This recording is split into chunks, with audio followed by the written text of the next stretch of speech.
one gigantic motherfucker.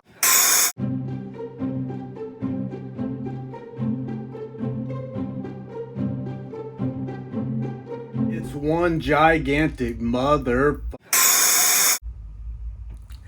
Hello everybody, thank you for joining me today. I do truly appreciate it.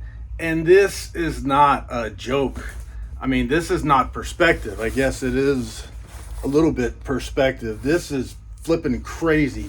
I've never imagined there would be a book in a box this big. The friendly neighborhood mail lady says I owe her one.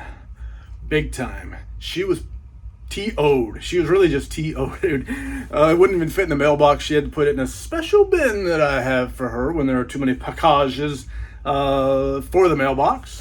And this one, really, I opened up the bin. I looked down inside and said, that can't be for me. I didn't order anything that big. Wrong, as Waylon Jennings would say, wrong.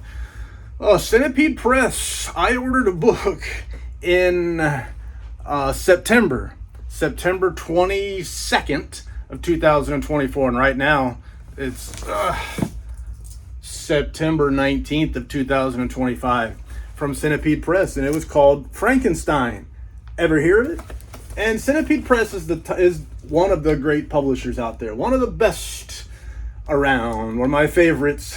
And they're a publisher that is famous, not famous, but they're a publisher that typically will sell a book when the book is ready to ship. Almost no special edition publishers do such a thing. It's a lofty goal, but the Centipede is one of the few that are able to do it. When the book is in, they sell it.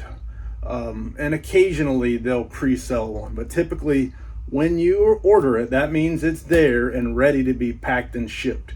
So when they sell a book, and he said it would be a little time. I think originally he sold it in September, I think, saying it would be ready in November. So he said, I don't usually like to do this, but this one won't be ready for a couple of months. And then I think it was delayed and delayed and delayed and delayed. And now it's been just shy of 1 year. And I'm not complaining because Centipede Press has earned it. But this is a workout. This is exercise. And if you have, well, let's just talk while we do it. This is a great big box. So I'm going to try to open it without dropping stuff. I knew the book was going to be big. The book 11 by 15 and a half is what Centipede said. And almost 8 pounds. And I paid more than 8 pounds for it. That would have been 8 pounds in weight. What would you call that? The weight. I paid for it in dollars. So gigantic, humongous. Inside here we have Mary Shelley Frankenstein map. If you remind me in a minute, I'll show you that. Don't let me forget. There's first things first. Let's see, I got this gigantic box with some paper and some bubble wrap. And then under this gigantic box is another gigantic box. And it's slightly more manageable. But one thing also that the great publishers do is they do their dangdest to make sure that when they ship you a book, it goes through the whole mail delivery process from start to finish, drop off to pick up, to drop off to pick up. And the books arrive in tip-top shape. And Jared at Centipede Press has a method. It's kind of I don't know if you'd say a rudimentary method, but it's a very ancient method of packaging. He takes his book and he wraps it up in about 1 mile of these gigantic bubble wraps that really pop good. And it always works. Enough bubble wrap will protect your book. So his method is cool. It's fun. You get a lot of bubble wrap to pop, and it works. But this book, I think might be a little bit too heavy for that traditional form of shipping. So a box in a box seems to be the choice this time. So this is like one of those Russian nesting dolls, as my wife calls them. I don't know what they're actually called, and if that's what they're actually called, then yeah, we're smart people here in this house. And if that's not what they're actually called, then I think the first time I messed up. I do that stuff all the time. But this is the secret. This is the one thing that protected my book. The bulletproof piece of cardboard on top. What happened? Okay, I got a book. I got the world's largest stinking book here. I know what 11 by 15 and a half looks like, but I don't know because I've never seen what an 11 by 15 and a half book looks like. And this is crazy indeed. Spoiler alert, I don't have a shelf to fit this on. I don't have a book that even compares to that. I'll open it up in a minute here, but this, up to this point, is the largest Centipede Press book that I have. Right here. Bram Stoker's Powers of Darkness, the first Dracula. And that is how they compare. I mean, this book is gigantic as it is. It barely fits on the shelf. And this Frankenstein makes it look small. And here it is wrapped in a bubble wrap that it's too small for the book. So a little piece of tape on top. Let me see if I can get this unwrapped. And then it is, fold that tape out of the way here. First things first. And then it is shrink wrapped inside of there. And this is work here. Who said that making a video was easy? And so we got this shrink wrap book. They are numbered, there are 750 signed copies. My copy is 254. And it is a massive book. The Bernie Wrightson artwork galore, covering everything. And I'd have no idea where this book would go in my collection. And so when I order a big book, I thought, wow, I'm going to be honest with you. I usually lie. But I'm going to be honest with you this time. This time I'm going to tell you the truth. I like books that fit on my shelves. I like books that fit on any shelf that I have so I can put it wherever I want. Here is the Amaranthine edition of Frankenstein. And I've shown that to you in a video. It's a fantastic edition. But here's how they compare. The Amaranthine version is a big book and it's tiny compared to the Centipede Press beast. Right now, I stand before you live and in living color on your video scope, and I have no idea what I'm going to do with this behemoth, this leviathan, this gigantic book. It is a thing of beauty, and I'll take this plastic off, but a book collection has to be housed somewhere, and preferably in a way that it's displayable. I like to see them. And I have no idea what I would do with this book. And this brings up another problem. See, I've got this gigantic book and it's wrapped in plastic. And I've got to get the book out of the plastic, which in this case means I got to take my very sharp Benchmade blade, and I keep this thing sharp. Shizarp. And I've got to cut this plastic and get this Benchmade blade very close to my gigantic book. And that's nerve-wracking. But I got a secret, and the secret is this. You cut the plastic, not the book. And so therefore, I have a book that is saved in tip-top shape, even though I don't know where I'm going to put it. But the book itself is housed in a cloth slipcase and paper covered the Bernie Wrightson artwork on the outside of this gigantic slipcase. Just fantastic. And we got ends are cloth. The spine is hot foil stamped. It looks great. Frankenstein or the modern Prometheus, Centipede Press. And I don't know.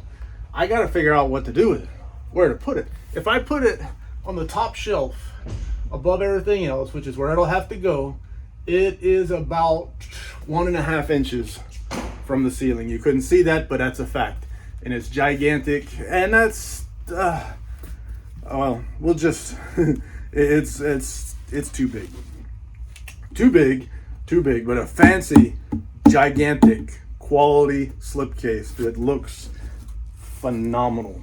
And then let's look at the book itself. The dust jacket is already wrapped in a Brodart.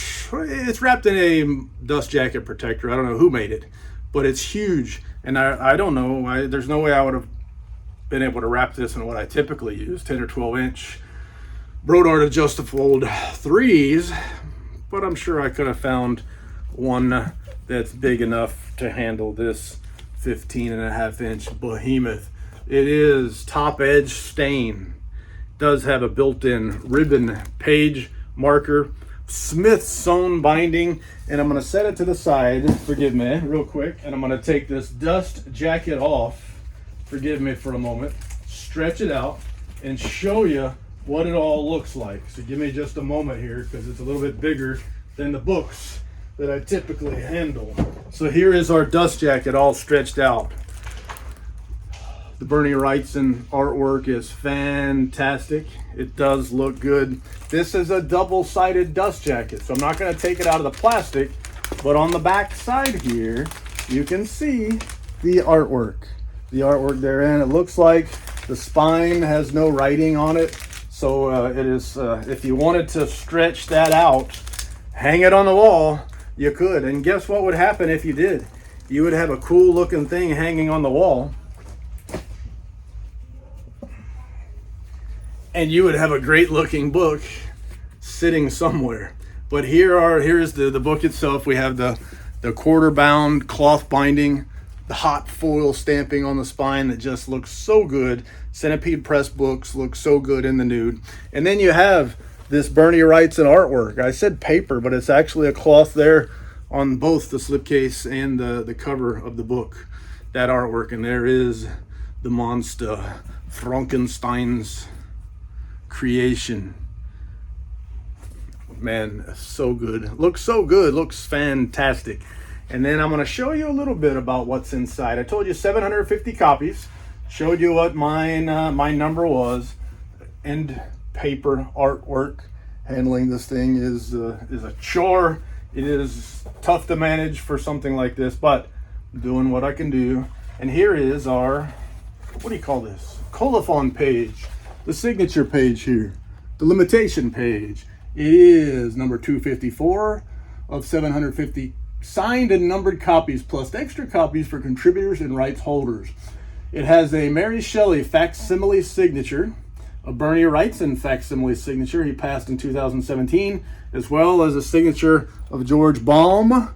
He is a biographer for artist Bernie Wrightson. And let me show you the front end papers and show you a little bit more about this beautiful edition without doing any kind of damage. Handling a book this size takes care. Must be done delicately. And there is the artwork that I showed you on the front cover. And let's see. Here's what I'm going to do. I'm just going to drop the book right now. I'm just going to go ahead and drop it. Get that out of the way. Our front this piece. It looks so good. How's that? Can you see it there? Answer me. I'm just going to go ahead and drop it so we can get that out of the way and quit worrying about it.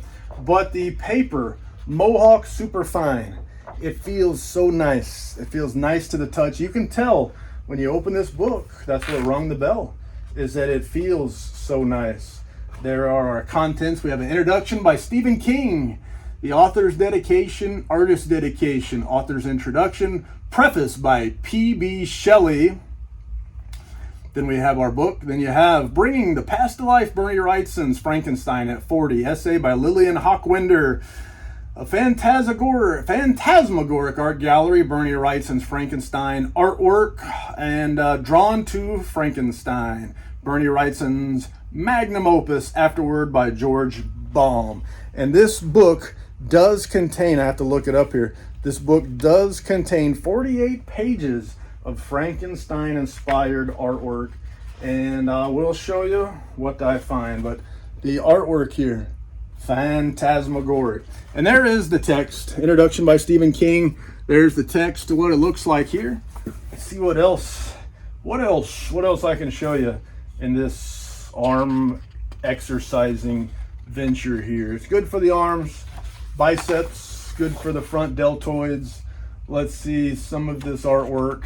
The top edge stain, you get a little bit, when they stain the top edges on some books, you do get a little bit of sticky. So you have to be careful when you're turning the pages the first time, being careful not to tear pages and stuff. And I'm not saying this book will tear pages, but it could happen. It could happen with anything. Paradise Lost just looks so good. Phantasmagoric, and I can kind of hear the top edge stain tearing. And I'm not going to show you everything here. There's so much included, and I don't have a good way to hold it up. I could do like some of the other ones. One of my favorite booktubers is Sean Lynch over at Too Many Books, and Sean Lynch will set the books on his rug, and you can see his hands doing all the walking while his mouth does all the talking. And this artwork has been around a long time. You've seen it all. It's the famous Bernie Wrightson artwork, and I'll show you some as I come to it. Frankenstein, or the Modern Prometheus, by Mary Wollstonecraft Shelley, with pictures by Bernie Wrightson. All right, get a good grip. It's like handling a baby for the first time. An 8-pound baby. An 8-pound baby that's 15.5 inches long. A little bit short, I think, for an 8-pound baby. I don't know. I just know. But fantastic. Looky here, looky here. Again, I'm not going to show you all of these. The book is large, and there are so many illustrations. Just give you a taste. A taste. And if you've read this book, you know what it's all about, so I don't need to tell you.